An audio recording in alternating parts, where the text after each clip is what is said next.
आदाब। मेहमानों, आदाब। दास्तान गोई की इस महफिल में आप सबका इस्तकबाल।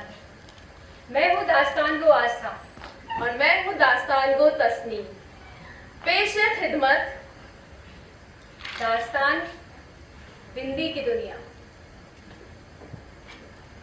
हर रोज की तरह आज भी मैं अखबारों में अपने मजमून और अमन की खबरें तलाश कर रही। आर्टिकल तो मिले मगर अमन की खबरें कहीं दिखाई नहीं। चारों तरफ बस जुर्म, गुनाह, नफरत और दुश्मनी की खबरें, जिन्हें पढ़कर तकलीफ भी होती है। ऐसा लग रहा था मानो अखबारों ने अमन की खबरों को खबर मानने से ही इनकार कर दिया। इसी खलिश के साथ अखबार समेटे तो ख्याल आया एक अजीजा अस्पताल में।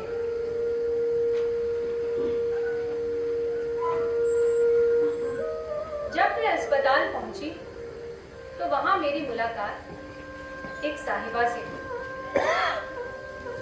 वो उसी कमरे में मौजूद एक बुजुर्ग खातून की अटेंडेंट थी।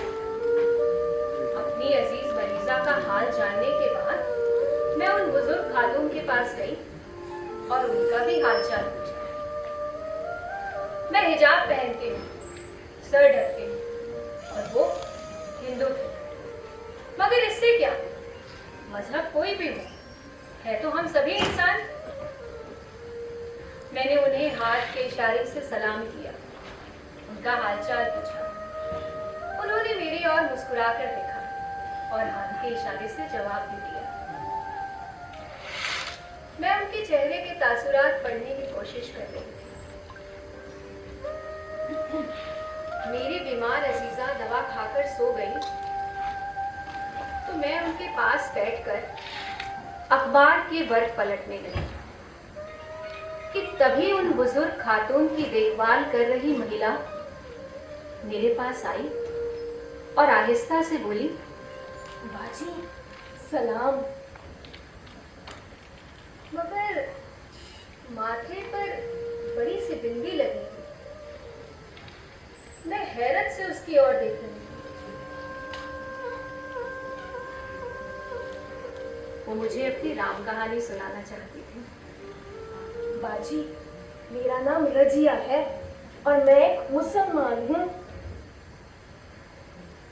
इतने में उन बुजुर्ग खातून की आवाज आई, रानी, रानी बिटिया। आई मम्मी जी, आई। खाना खाया तूने? हाँ मम्मी जी, कब के खा लिया। हाथ में दर्द है।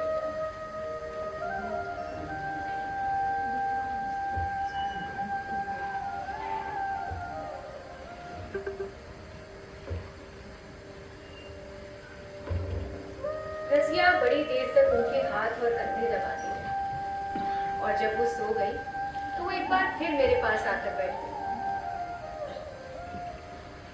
बाजी, आपको पता है एक रात ना मैं खाना नहीं खा सकी। इन मम्मी जी को पता चला, इतना गुस्सा हुई कि पूछो ना। तब से मम्मी जी मेरे खाने का ख्यास रखे। तुम्हारा शौहर क्या करता है? वो ऑटो चलावे। गुजारा अच्छे से हो रहा था, लेकिन बाजी एक दिन उनका एक्सीडेंट हो गया। माथे पे इतनी चोट लगी कि पूछो मत। तब से बिस्तर में पड़े। बाजी, आमदनी भी रुक गई और इलाज में भी इतना खर्चा हुआ कि बस। तो बाजी, मैंने सोचा कि क्यों ना मैं घर का खर्चा चलाने के लिए कुछ काम कर लूं। ना ओ बाजी, हमारे पड़ोस में नहीं भैया रहे, अखिलेश भैया, बड़े ही भला इंसान है वो। आपको पता है, सबको काम दिलावे। हाँ, थोड़ा कमीशन ले लेवे बीच में।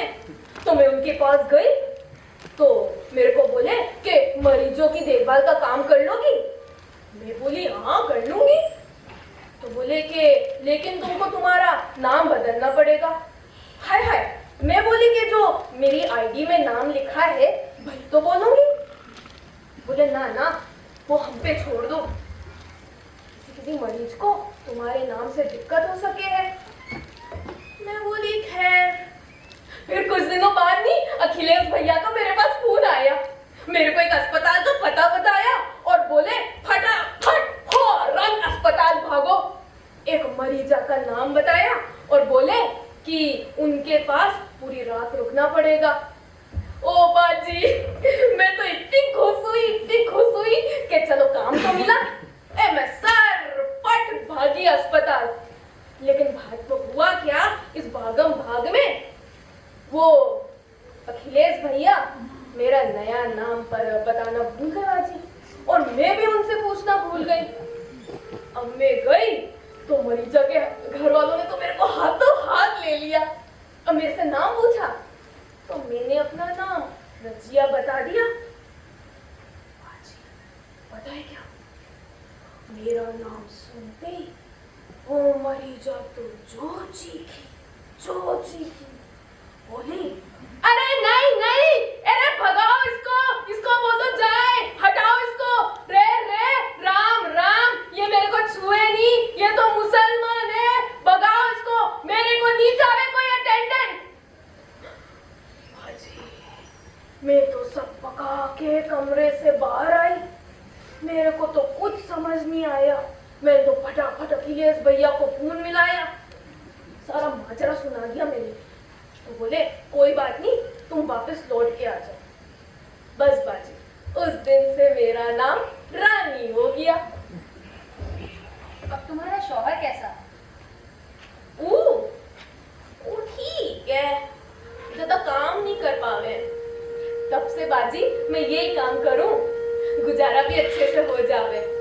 और पता है बाजी, किसी मरीज को शिकायत नहीं आने दूं, सबको अपने सगे जैसा समझूं। इसलिए वो अखिलेश भैया ना मेरे को कभी खाली नहीं बैठने दे रहे। अब क्या है ना बाजी, जैसा मरीज होवे नहीं वैसा करना पड़े ताकि वो सुकून से रह सके।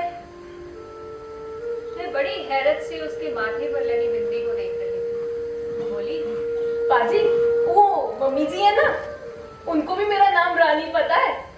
पता है, एक दिन मेरे से बोलती है, रानी बेटी तेरा आदमी नहीं है क्या? अरे है, कैसे नहीं है, लेकिन बीमार है। तो बेटा बिंदी लगाया कर। बस बाजी, उस दिन से मैं ये बिंदी लगाऊं ताकि मम्मी जी के कलेजे को सुकून मिल सके। हम बात कर ही रही थी कि तभी वो बुजुर्ग मरीजा उठ गई और जोर जोर से बड़बड़ाने लगी। रानी बेटी, रानी बेटी। हाँ, आई मम्मी जी, आई। कहाँ है बेटा? यही हूँ मम्मी जी, यही हूँ। क्या बात हो गई मम्मी जी, क्या बात हो गई? मुझे छोड़कर कहीं मत जाया कर बेटा, मेरे पास रहा कर। तो कहीं भी चली जाती है ना, मुझे बहुत डर लगता है, मेरा जी घबराता है। वादा तो हमेशा मेरे पास रहे, मेरे साथ रहे। मैं घर चली जाऊंगी तब तो जितने पैसे कहेगी मैं तुझे उतने पैसे दूंगी। अरे मम्मी जी, कहीं नहीं जा रही, आपके पास ही रहूंगी। जब तक आप बोलोगे आपकी सेवा करती रहूंगी। मैं ये मंजर देख के हैरान रह गई। मैं जब बाहर आई तो रानी मेरे पास आगे तक आई, मुझे हाथ के इशारे से सलाम किया और बोली, बाजी आपको पता है, मैं जब से मैं इसमें आई हूँ ना, हाँ बाजी, मैं जब से मैं इस काम को करने लगी हूँ ना बाजी, मैंने बहुत कुछ सीखा है। आपको पता है बाजी, मैं बीमारों के पास आती हूँ और अपनी खिदमत से उन्हें अपना बनाते जाती हूँ। सबकी बड़ी खिदमत करूँ, सबकी दुआएं लूँ। इसलिए ये जो मम्मी जी है ना, इन मम्मी जी को भी मेरे से इतना लगाव है, मेरे पर बहुत भरोसा करे। पता आपको? अरे बाजी, आपको पता है मम्मी जी के बहू बेटे बड़े अफसर हैं और जब भी आवे नहीं कुछ ना कुछ खाने का लेके आवे। लेकिन ये मम्मी जी मेरे बिना एक टुकड़ा मुंह में ना रखे। मैं जब दिन में घर भी चली जाऊं ना तो मेरा दिल तो इनके पास ही पड़ा रहे।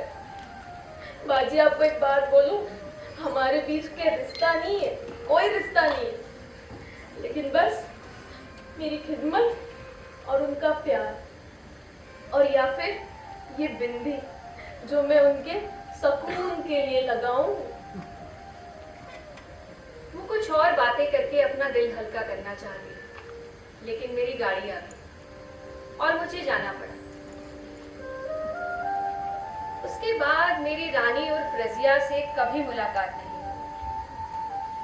हाँ, अक्सर उसका ख्याल जरूर आ जाया करता। कुछ एक सालों बाद एक बार फिर राह चलते जब मैं अखबार खरीद रही थी और ये सोच रही थी कि इन्हें कब पढ़कर शायद मैं फिर से यही सोचूंगी कि दुनिया से अमन और चैन कहीं खो गया। क्या सच में लोगों का आपसी प्यार मिट गया? कि तभी किसी ने मुझे पीछे से आवाज दी, बाजी, बाजी, बाजी सलाम। मैं पलटी। चेहरा कुछ जाना पहचाना था, मगर याद नहीं आ रहा। तभी उसके चेहरे की बिंदी देखकर मुझे कुछ याद आया। अरे, ये तो वही अस्पताल वाली रानी है। उससे कुछ एक बात करने के बाद मैंने उससे पूछा, वो मम्मी जी कैसी हैं? बाजी, वो मम्मी की शुगर बहुत बढ़ गई थी।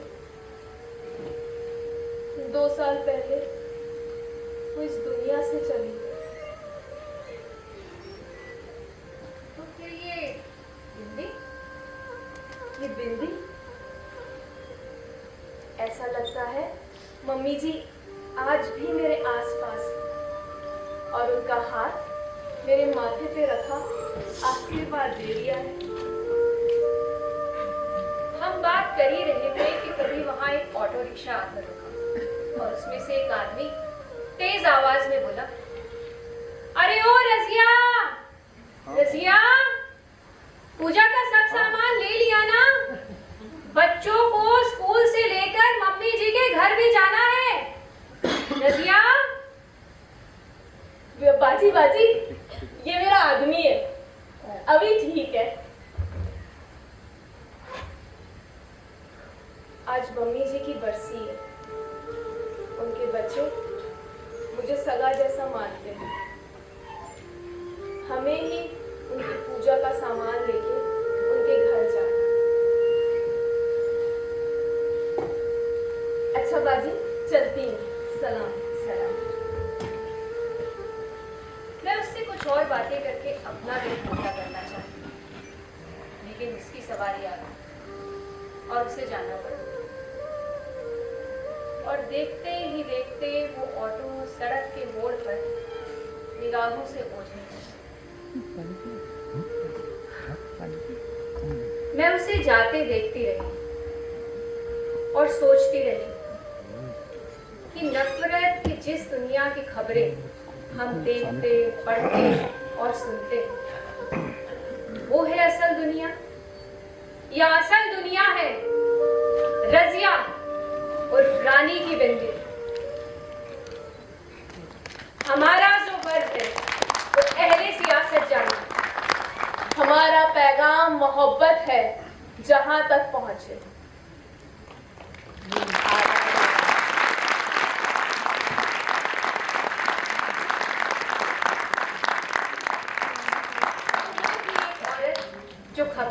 अमन, चैन और सुकून ढूंढे। और आजकल वो औरत जो खुद एक खबर बन गई।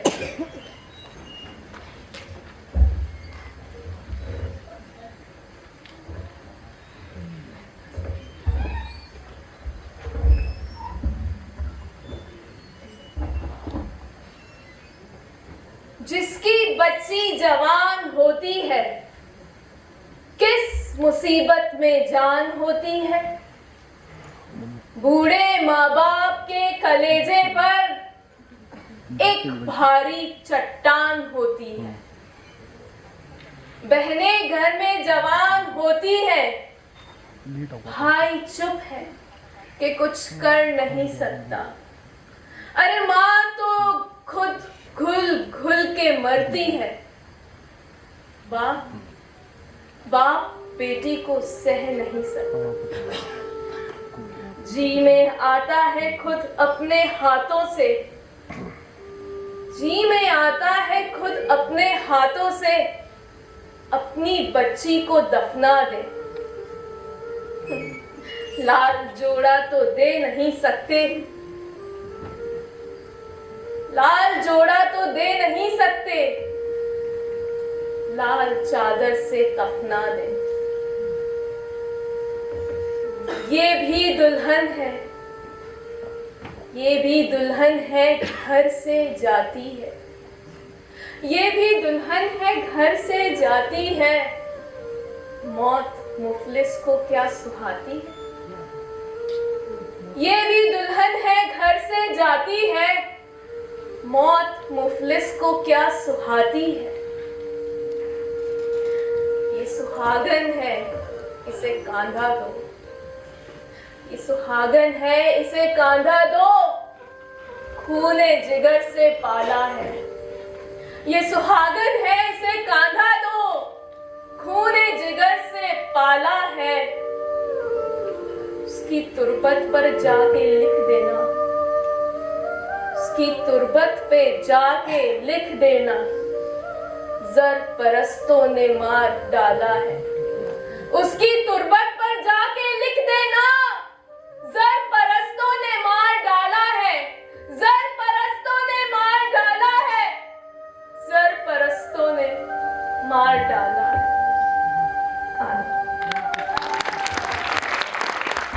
मैं बच गई माँ, मैं बच गई माँ। अगर मेरे नक्श भर आते तो वो भी लहू से भर जाते। मेरी आंखें रोशन हो जाती तो सट्टे बट्टे में बट जाती। तेजाब का सुरमा लग जाता। सब ख्वाब अधूरे रह जाते। मेरा कद जो थोड़ा सा बढ़ता, मेरे बाप का कद छोटा हो जाता। मेरी चुनरी जो सर से ढलक जाती, मेरे भाई की पगड़ी सर से गिर जाती। तेरी लोरी सुनने से पहले मैं अपनी नींद में खो गई माँ। तेरी लोरी सुनने से पहले मैं अपनी नींद में खो गई माँ। अनजान नगर से आई थी, अनजान नगर में खो गई माँ। मैं बच गई माँ, मैं बच गई माँ। आदा।